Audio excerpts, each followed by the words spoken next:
jambo lililo ngumu inawezekana, tunashindwa, lakini wewe Mungu haushindwi kamwe. Unaweza, unaweza, unaweza, unaweza Yesu, unaweza, unaweza, unaweza, unaweza Yesu, unaweza wewe, unaweza unaweza. Unainua wanyonge mavumbini, unabariki masikini, unawapa wamama watasa watoto. Wewe ni Mungu muweza vyote, unaweza, unaweza, unaweza,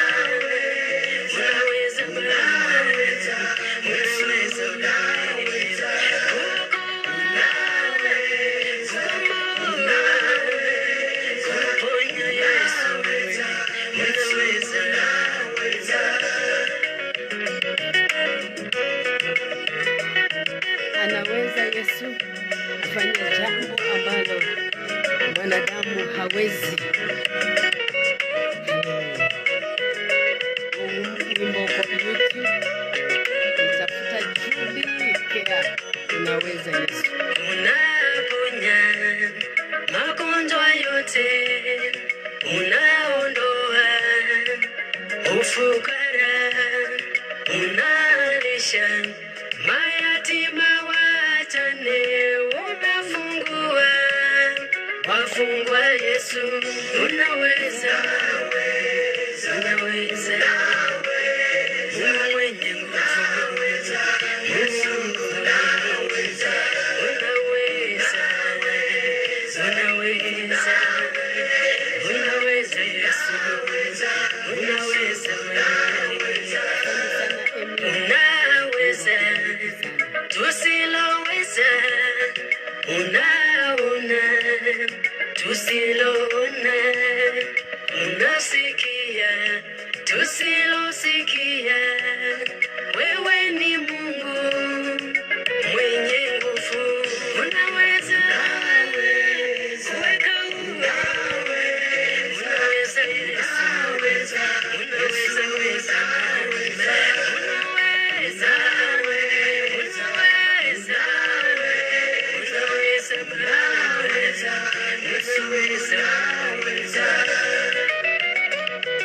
Yesu anaweza. Karibu sana ukapata kuabudu pamoja.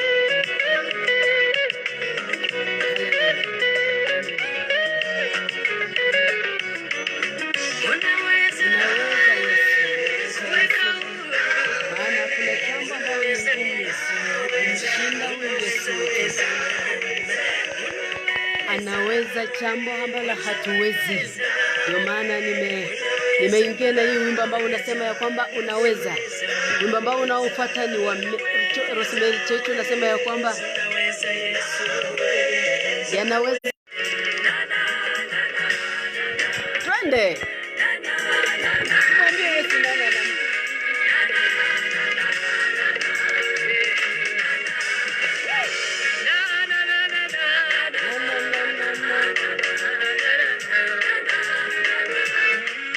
Yesu anaweza kufanya jambo ambalo hatuwezi.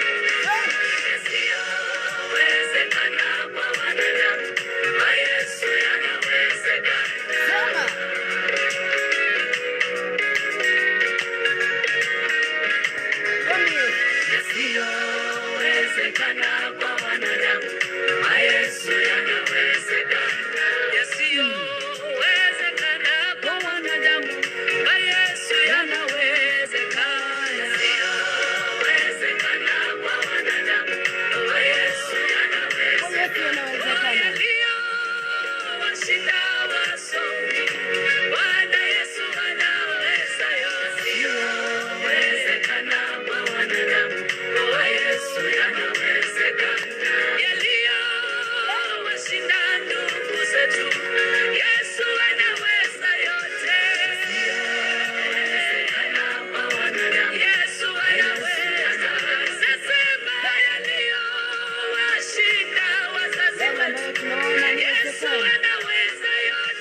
Asante sana wale ambao mmeingia online. Mungu awabariki sana. Naona naona Pastor Elicha, naona Samuel. Mungu akawabariki sana.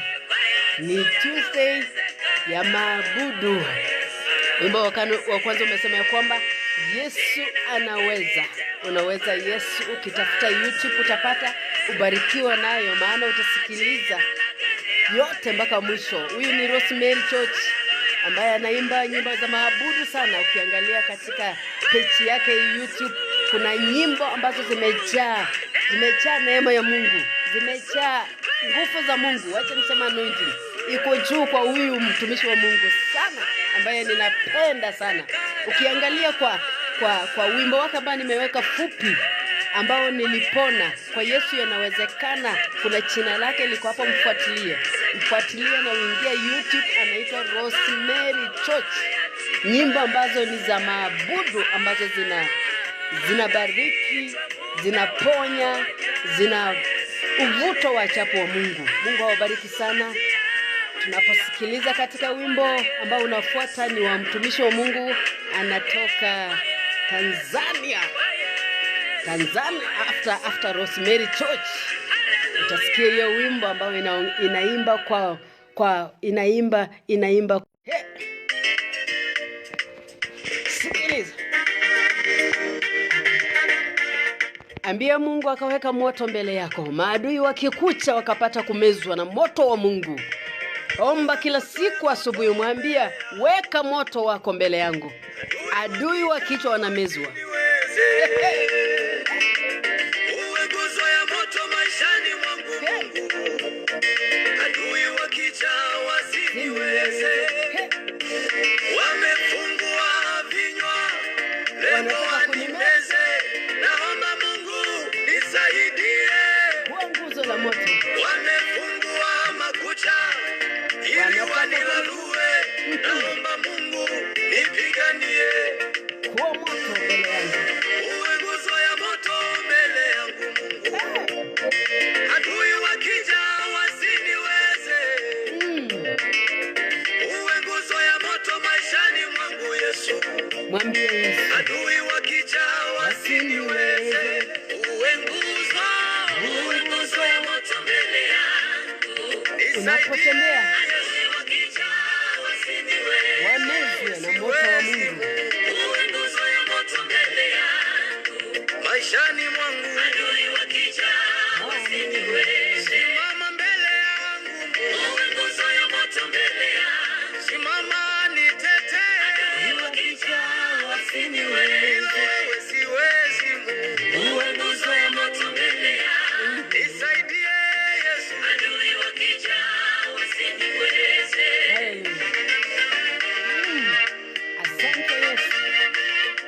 Wewe nguzo mbele yangu, adui wakichwa wasiniweze. Ukiwa upande wangu, hivi ni nani Mimi ni mshindi atapigana mbele yangu? kabisa. Yesu ukiwa upande wangu, Haleluya. hivi ni nani atapambana mbele yangu? Mimi Wimbo nategemea umejaa kwako uzito wa Mungu, Mungu.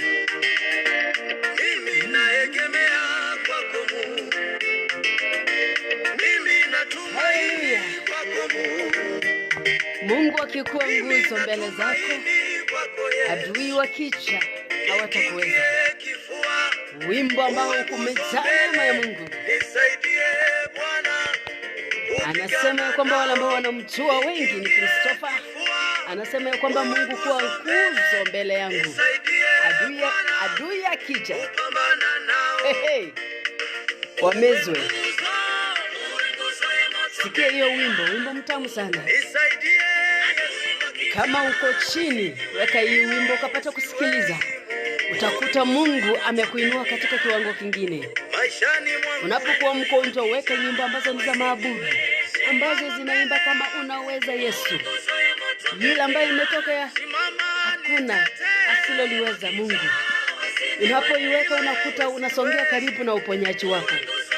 Ndio maana kuna wakati nilisema ya kwamba katika maabudu ama sifa za Mungu, Mungu kaa ndani. Unapomwabudu Mungu, simama, anaangalia ni nani yule naye niabudu. Anaanza kutazama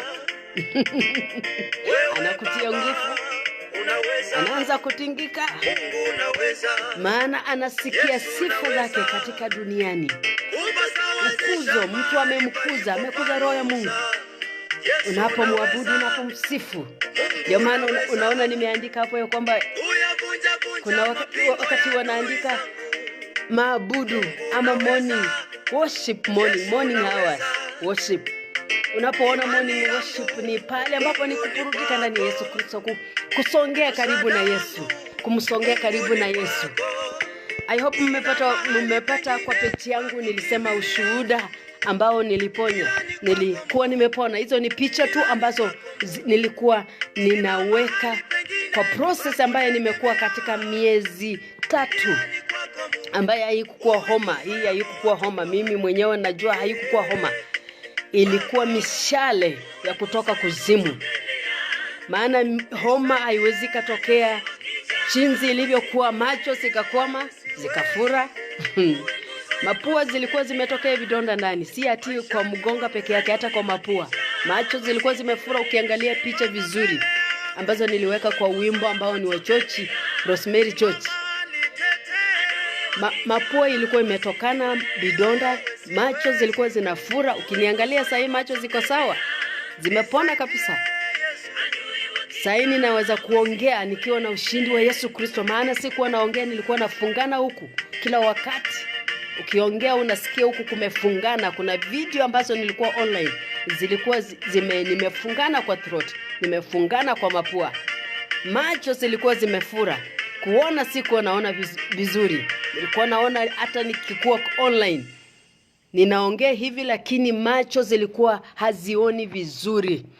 Lakini namshukuru Mungu, saa hizi ziko poa, hazijafura, ziko poa sana. Ninaamka nikiwa mzima na ninamshukuru Mungu. Maana nimeenda kanisani, nikaponywa, nikapona macho, nikapona throat, nikapona vidonda zile zilikuwa kwa mgongo. Hiyo picha ya mwisho ilionyesha kukauka, zilikuwa zimekaushwa, zilikauka kabisa. Baada ya kukunywa mwili wa Yesu Kristo, kulala siku ya kwanza, ya pili nikakuta imekauka kabisa mapua, macho ziko poa.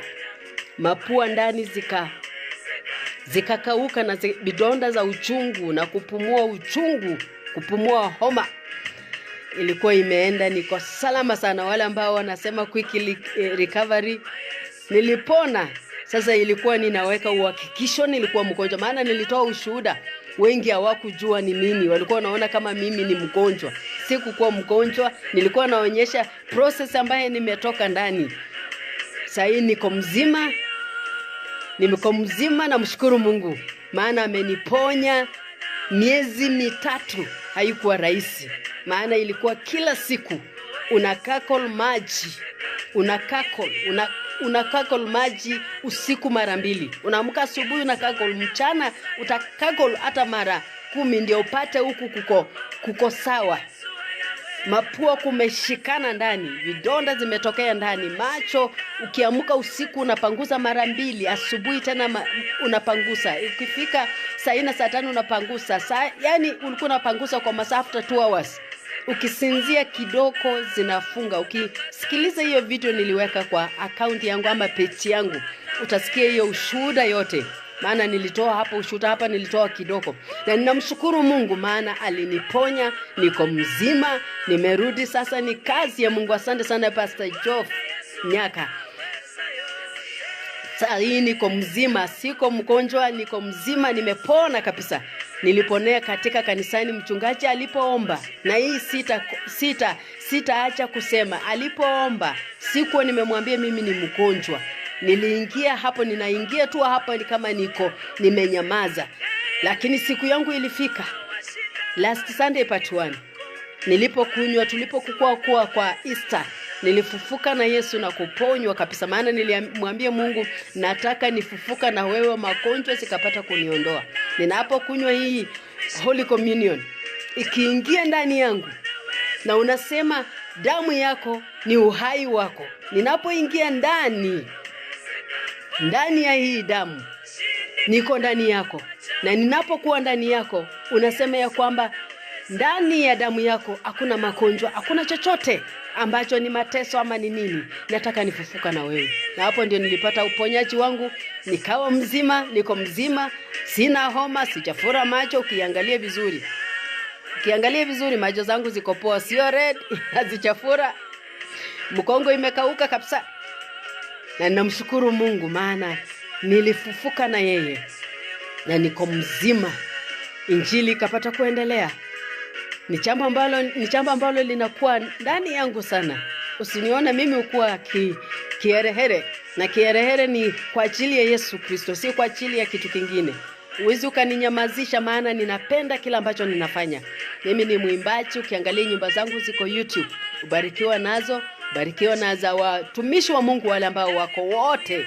Ukiingia huko ukipata wimbo, komendi hapo, ambie Mungu jambo kwa ajili ya huyo mwimbaji. Maana tunapoona waimbaji ama wachungaji wanaacha njia, wanaacha injili ambayo wamekuwa wakihubiri kwa muda mrefu, inakuanga uchungu sana.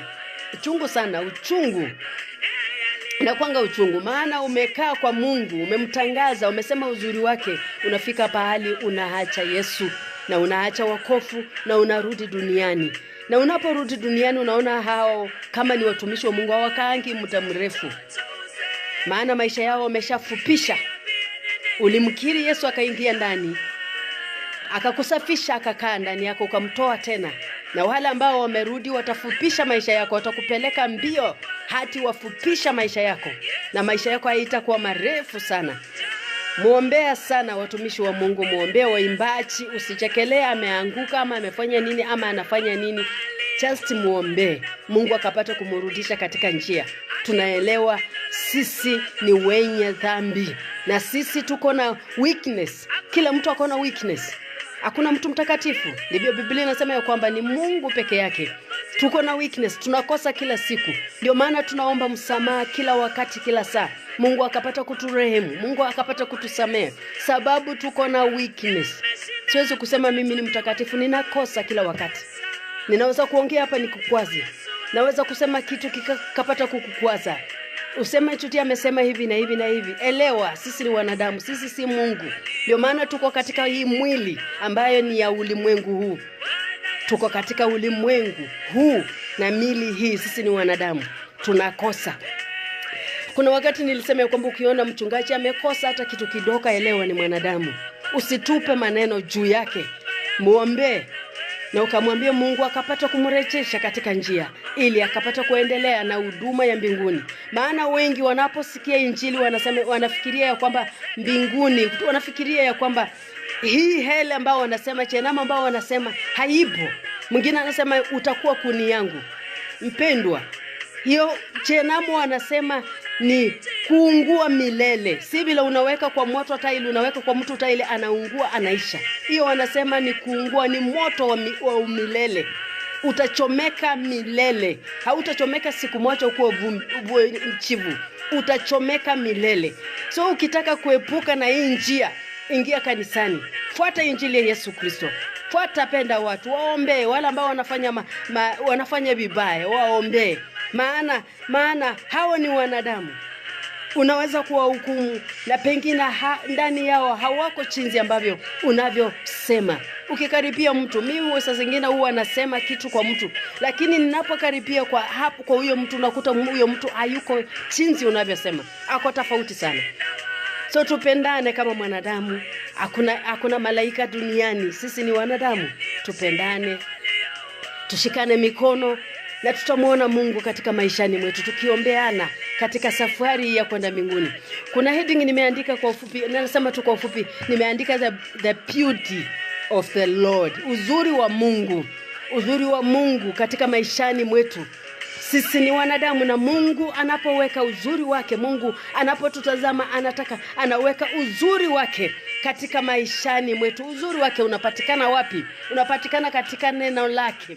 Anapoweka neno lake ndani yako, anapokuokoa, kuna vitu ambazo anaweka ndani yake ili uzuri wake ukapata kudhibitisha ama ukapata kuonekana ndani yako. Mungu mwenyewe anapoweka uzuri wake juu yetu, ama uwe juu ya maisha yetu. Anazipitisha kazi ya mikono yake. Sisi ambao tuko kazi ya mikono yake, anazipitisha kazi ya mikono yake juu yetu.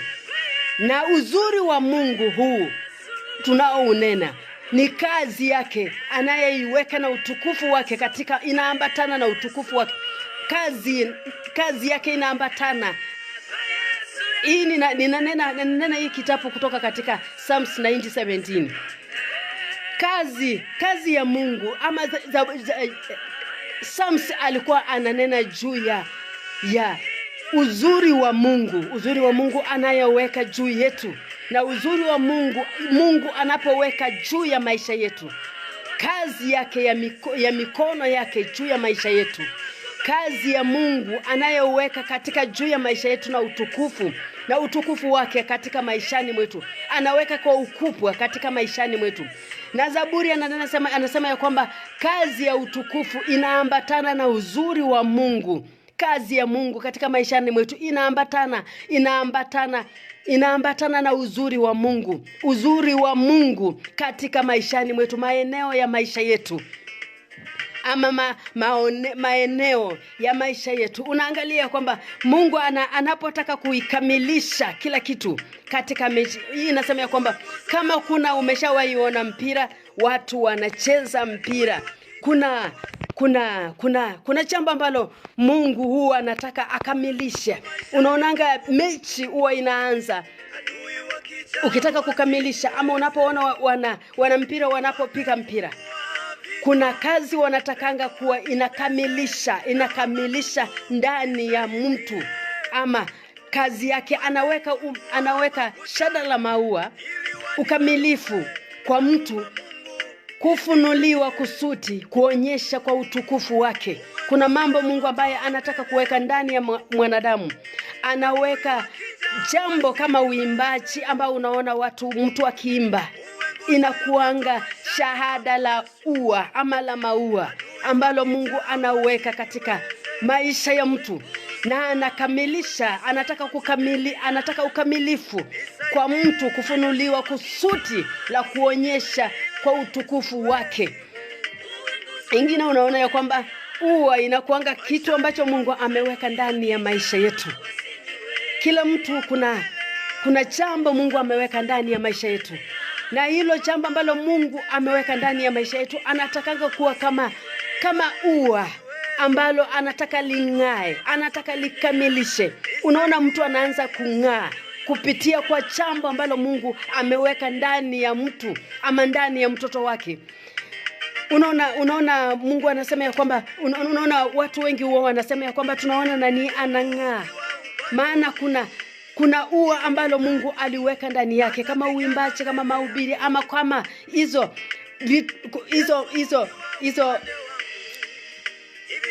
kuna mambo ambayo Mungu huweka ndani ya mwanadamu. Na hiyo unaona mtu akianza kuimba pole unaona amefika kiwango ambacho anaanza. Ukiangalia kuna nyimbo ambazo nimeangalia, nyimbo za Evelyn Wanjiru, nimemwangalia chinzi alivyokuwa anaanza kuimba, nikamtazama mpaka saa hii. Hiyo ndio ua Mungu anaweka ndani, na anataka kukamilisha, anataka ukamilifu ndani ya mtu. Ukitazama nyimbo zake chinzi alivyoanza mpaka mwisho, mpaka wakati saa hii, ndio ninasema kwamba shada la maua ya ua ama mau, ukamilifu wa mtu, kufunuliwa kusudi ya kuonyesha ya kwamba utukufu wake uko ndani ya mtu. Hilo ndilo nimesema ya kwamba the beauty, uzuri wa Mungu ambaye anaweka ndani ya mtu. Kingine ukiangalia katika wacha nisome katika Psalms 90:17 inasema ya kwamba na uzuri wa Bwana Mungu wetu uwe juu yetu, na kazi ya mikono yetu itufanyie thabiti, na kazi ya mikono yetu izipitishe. Wacha nirudie. Psalms 90:17 inasema na uzuri wa Bwana Mungu wetu uwe juu yetu, na kazi ya mikono yetu utufanyie thabiti, na kazi ya mikono yetu izipitishe. Hii ndio uzuri wa Mungu ndani ya maisha yetu. Na ukiangalia Isaya anasema ya kwamba mdogo atakuwa elfu na mnyonge atakuwa taifa hodari. Mimi Bwana nitaihimiza hayo wakati wake. Anasema ya kwamba mdogo atakuwa elfu.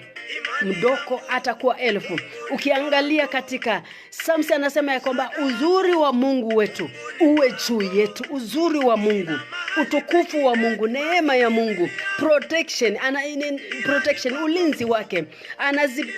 Ulinzi wake.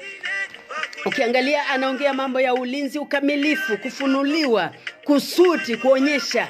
Unaangalia anasema ya kwamba kipengele Mungu wetu Mungu asiye mwisho, yani anazipitisha ndani yetu yale ambaye amesema uzuri wake ukapata kuzipitika ama kuzipitisha ndani ya maisha yetu. Ndio maana unaona ya kwamba anasema ya kwamba na uzuri wa Bwana Mungu wetu uwe juu yetu, na kazi ya mikono yetu itufanyie zipiti. Namu kazi ya mikono yetu ikapata kuzipiti. Ukiangalia katika Isaya inasema kwamba 622 mdogo atakuwa elfu na mnyonge atakuwa taifa hodari. Mimi Bwana nitayahimiza hayo wakati wake. Hiyo ndio uzuri wa Mungu. Unaposoma uzuri wa Mungu ndio huyo. Acha nisome basi ya mwisho. Inasema ya kwamba katika Isaiah 43 basi 2 inasema ya kwamba upitapo katika maji mengi nitakuwa pamoja nawe, na katika mito haitakukarikisha uendapo, katika moto hautateketea, wala mwali wa moto hautakuunguza. Hili ni neno la Mungu. Unaposoma sitafafanua kwa wingi, maana ilikuwa siku ya maabudu. Ni neno ambalo limeweka tu kwa ufupi ili tukapate kubarikiwa nalo, tukapata kubarikiana tunapoanza siku. Unapomsikiliza Yesu, unapomsongea Yesu katika maabudu, katika sifa, anasema kwamba anakaa ndani ya sifa zake, na anapokaa ndani ya sifa unachikuta umesongea karibu na Yesu. Amekutia nguvu, amekuongoza mbele zako, amekuonyesha njia, jinsi anavyosema katika Psalms 23. Anakuongoza, anakuonyesha njia, anakuonyesha pahali ambapo utakanyaka, anakulinda, anakupatia ulinzi wake, anakupatia protection yake, anakupatia kila kitu ambacho unahitaji, na anakupatia nguvu za kushinda chochote ambacho tunaona ambacho ni kigumu katika maishani mwetu. Ukiangalia Isaya anasema kwamba maji ya mito ni moto, maji ya mito. Hiyo inawakilisha mateso. Inawakilisha mateso katika maishani mwetu. Maji na mito na moto inawakilisha mateso. Na Mungu anasema ya kwamba atakuwa na wewe katika hayo maji. Unaona ni mengi, maji ambayo unaona unazama, anasema ya kwamba atakuwa na wewe. Ukiangalia majaribu, shida ambazo tunapitia ngumu, Mungu anasema ya kwamba atakuwa nasi. Ukisoma katika Isaiah 43 verse 2 anasema ya kwamba upitapo katika maji mengi, unapopita katika maji mengi, anasema nitakuwa pamoja na wewe. Usiogope kwa chochote ambacho unachopitia katika maisha. Unapomuita Yesu, anakupatia suluhisho katika hiyo shida, katika hiyo hali, katika hiyo maji unaona ya kwamba imekufikia katika kwa shingo, unaona ya kwamba unazama. Anasema ya kwamba Yesu Mungu anasema ya kwamba atakuwa na wewe, na anapokuwa na wewe anakuonyesha njia ya kushinda. Anapokuwa na wewe anakuonyesha njia ya kushinda, maana atakuonyesha pitia njia hii, hautaanguka. Pitia njia hii, hautaangamia. Pitia njia hii, hautaangamia. Ni njia ambayo Mungu anasema ya kwamba upitapo katika maji mengi nitakuwa pamoja na wewe, na katika mito ya karika hautakarakisha, hauwezi ukazame katika hiyo maji. Uwezi ukazame, maana atakuwa na wewe. Anasema kwamba atakuwa na wewe katika hiyo njia. Unapoona umezama, unapoona majaribu imekuwa mengi, jua ya kwamba hauko peke yako, uko na Mungu. Maana anasema kwamba upitapo katika maji mengi nitakuwa pamoja nawe, na katika mito haitakukarakisha. Uendapo katika moto haitakuteketea, wala mwali wa moto haitakuunguza.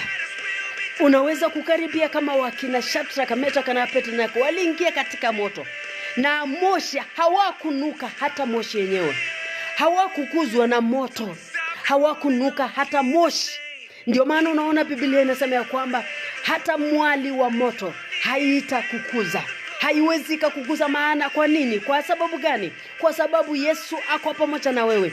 Umemuita asubuhi, umemwambia Yesu, siwezi bila wewe, niongoze kwa kila jambo, nisaidie ili nikapate kushinda hii jaribio. Maana unapokuwa katika jaribio,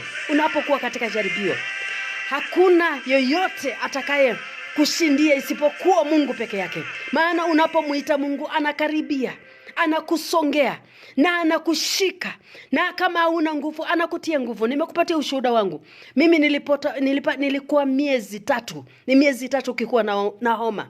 Unakaa kwa macho usiku mara 2 ama mara 3. Unaamka kwa usiku, huwezi ukalale. Maana unasikia umefungana katika throat. Umesikia katika umeshikana katika mapua. Macho zimefunganishwa. Ukiangalia macho zangu zilikuwa na vitu. Angalia vitu, na hizo vitu zilikuwa ngumu, zilikuwa zinashika macho. Ukilala hivi asubuhi haziwezi zikafunguke. Mpaka uingie utafute maji, uchukue na kitambaa upanguze kabisa ndio zione, na azitaona. Maana hizo vitu zilikuwa zinashika mpaka macho za kuona ndani. Zinaona lakini hazioni kabisa. Unaona vitu kama zinatetemeka. Maana hizo vitu zilikuwa zinashika hii macho ya juu. Zilikuwa ndani ya macho zile zinaona. Lakini katika hiyo hali hakuna siku hata moja Mungu aliniacha. Maana alitembea na mimi katika hayo machungu. Alitembea na mimi kwa kila hali. Ukifikiria kuamka usiku, unalala kidogo unakuta macho zimefunga. Ukifungua hivi hizo vitu zimeshika. Uwezi ukaona mpaka upanguze na kitambaa ndio uone mbele. Lakini hakuna siku hata moja Mungu aliniacha. Maana nilikuwa napanguza. Nilikuwa napanguza hata kuona mwangaza. Nilikuwa online. Unaweza kuona kama nilikuwa na kuona, lakini nilikuwa naona kutetemeka. Maana hizo vitu zilikuwa zinashika mpaka ndani ya macho. Lakini namshukuru Mungu katika hiyo hali yote. Neno linasema ya kwamba, anasema ya kwamba upitapo katika maji mengi, nitakuwa pamoja na wewe. Anasema ya katika mito, katika mito haitakukarakisha. Uendapo katika moto, anasema ya kwamba uendapo katika moto hautateketea, wala mwali wa moto hautakuunguza. Hauwezi ukaungue katika moto, katika hali ambayo tunakuwa ndani. Magonjwa yako dunia hii, na tuko na miili ya dunia hii. Hatuko na miili ya mbinguni. Maana ukikuwa na mwili wa mbinguni haiwezi kashika magonjwa. Lakini hii miili ambayo tuko nayo inashika homa, inashika maradhi, vidonda zinashika. Na hizi njia zote za magonjwa zinatokana kwa shetani, hazitokani kwa Mungu. Wakati ambao nilikuwa ninasema last time, nilikuwa nasema juu ya Job. Job alikuwa mgonjwa mpaka mwili wake ukakuwa na vidonda. Lakini hakumkana Mungu. Alikuwa anajua ya kwamba Mungu wake anaishi. Alisema my redeemer liveth. Kila alikuwa anajua Mungu wake anaishi milele na atamtoa. Alikuwa na matumaini, msukumo ambao ulikuwa ndani yake. Alikuwa anajua ya kwamba hata kufa, ataishi. Unaweza kukuwa umefika hali ambayo ni ya mwisho. Unaona kama niliona msichana mwingine Aledi alienda kwa mwinjilisti Ezekiel, akasema ya kwamba amefika mwisho. Ako mzima, anyway shida ambazo anapitia. Akasema ya kwamba nataka uniombee nikufuata sasa ama kesho ama siku hiyo nyingine. Unaweza kufika kwa hali kama hiyo, lakini unapomuita Yesu pahali ulipo, Yesu anakuja na anasema ya kwamba atakuwa pamoja na wewe. La ajabu, anasema ya kwamba nitakuwa pamoja na wewe. Ingine anasema ya kwamba nitakuwa upitapo katika maji mengi, nitakuwa pamoja na wewe.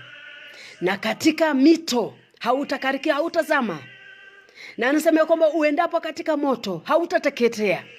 Na anasema wala mwali wa moto hautakuunguza. Huyo ni Mungu ambaye tunamwabudu. Huyo ni Mungu ambaye tunamwamini. Huyo ni Mungu ambaye tunamkimbilia. Maana anasema ya kwamba mwenye haki anamkimbilia na anakuwa salama. Hakuna usalama duniani. Hakuna usalama duniani, ni usalama uko kwa Yesu peke yake. Usalama unapomkimbilia unapata usalama. Unapomkimbilia unapata nguvu. Unapomkimbilia unapata kila kitu ambacho Mungu anahitaji. Mungu ako pamoja na wewe. Pole sana kwa simu ambaye inapikwa sahihi. Mungu anakuwa na wewe wakati wowote ambao tunakuwa nawe. Unapotazama katika hizi verse ambazo zimesoma, jisomee nyumbani na ukapata kujitia, ukapata kumuita Yesu. Na unapomuita Yesu, ukiangalia katika maishani mwako, anza kuomba rehema za Mungu na msamaha wa Mungu katika maisha yako. Utamuona Mungu kwa njia iliyo kuu. Na utamuona Mungu akitenda mambo yaliyo ya ajabu. Maana mimi nimemuona sio mara moja. Mimi maisha yangu mwanzo nikizaliwa singekuwa hai wakati wa sasa. Escape ama niliponyoka kifo. Ningekuwa nimesaulika. Singekuwa hai wakati wa sasa. Ningekuwa nimesaulika, ningekuwa nimerudi katika mchanga. Lakini Mungu aliniokoa. Maana hiyo ndio kifo ya pili niliombewa katika church. Niliombewa maana maisha yangu ilikuwa inaandamwa. Ningekuwa nimekufa.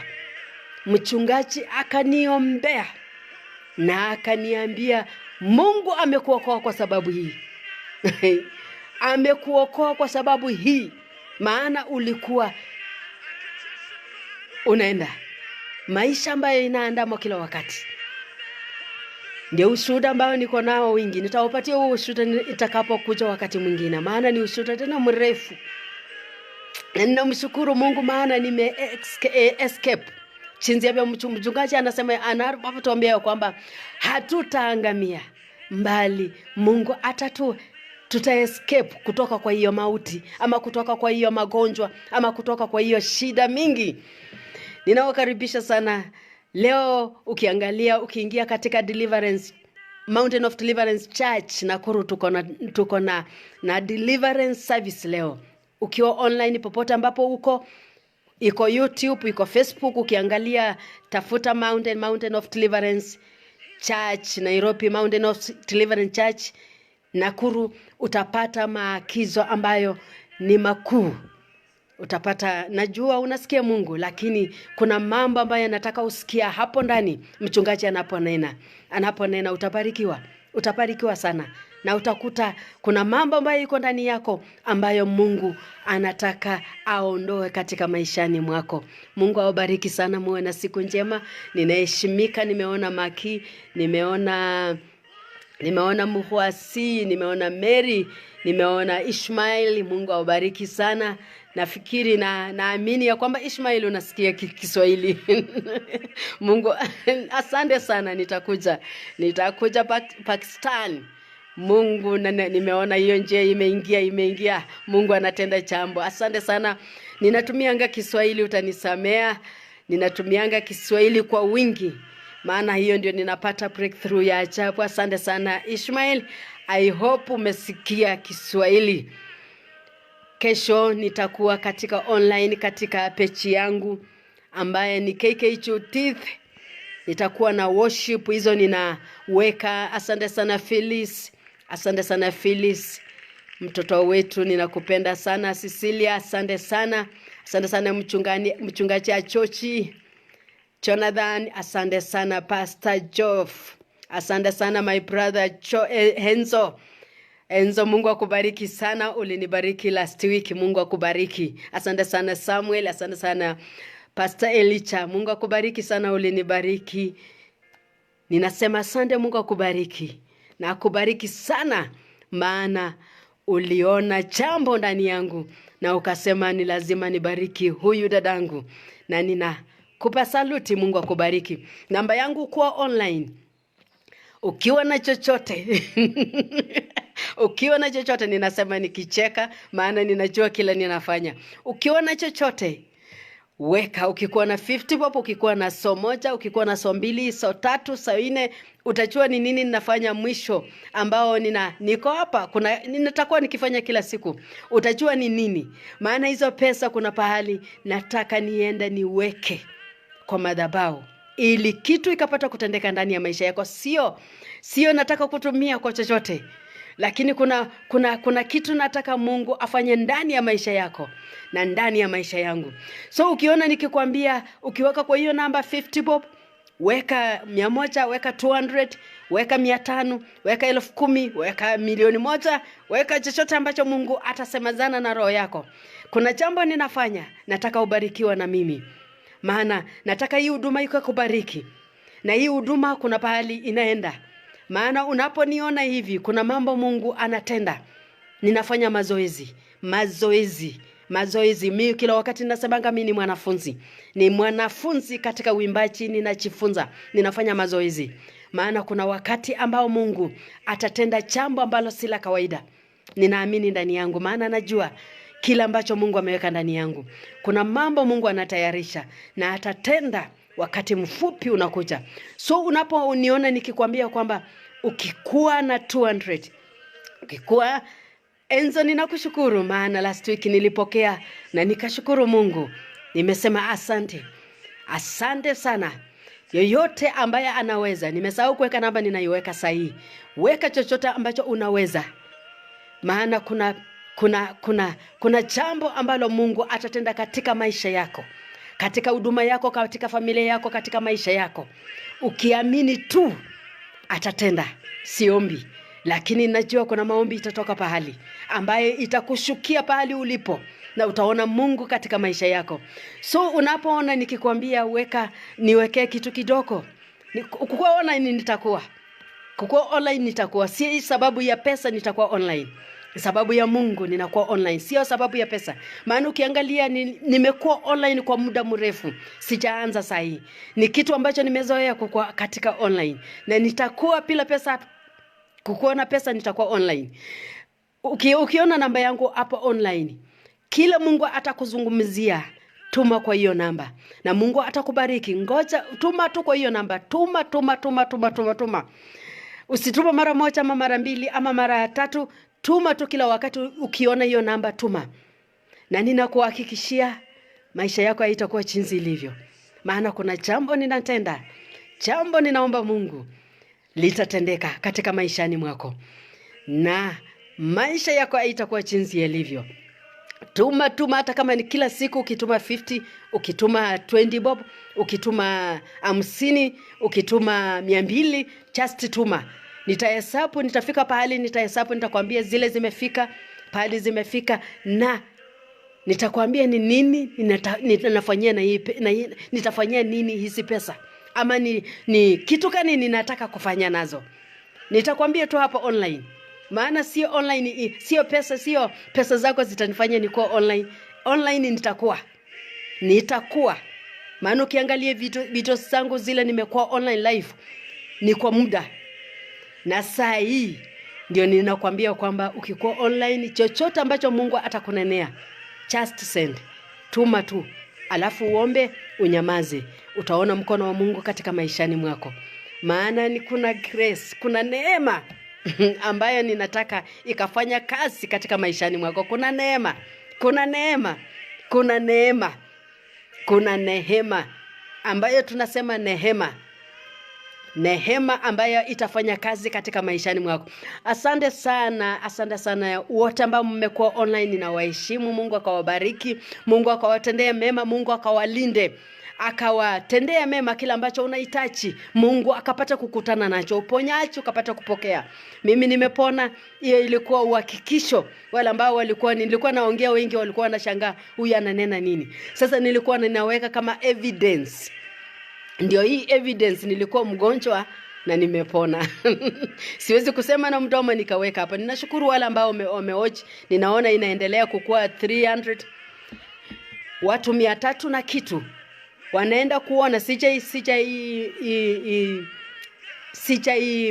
Share, lakini ninaona watu wengi wameiona sana. Ilikuwa evidence ambayo nilipata next week part 1. Nilipata katika katika Holy Communion nilipo si kuwekelewa mikono, lakini anga ambalo nilikuwa ndani la uponyaji, grace, neema ambayo nilikuwa ndani ilikuwa ya kubadilisha maisha za watu, na mimi nikafufuliwa na Yesu kupitia katika hiyo neema ya mchungaji.